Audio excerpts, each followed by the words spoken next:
So, Raza, as Kaisar mentioned, give you an example, we faced the challenge and actually solution. I think he answered very accurately. I can answer different way. So when you work in the live application, live systems, you have to be extra careful.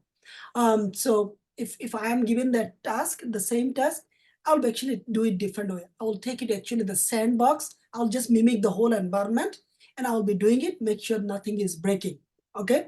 Then I will take extra time. Okay. Once my things are working, then I will say, yes, it is working because when I'm doing my sandbox means your test environment. Okay.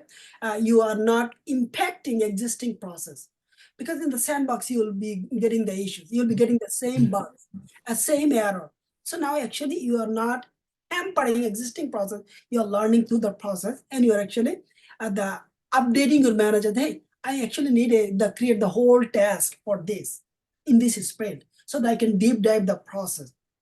Once you do it, once you have the outcome on your hand and you can write some documentation, now you can start actually the updating your current situation. That's the reason we call this, we start developing in the dev environment, we go to the test environment, we go to the staging, we go to the production. For him, there is no Jenkins prod. Jenkins is a build tools where actually he exactly has to update the plugin and then all the code actually the go live or the different environment. So again, the problem will be different.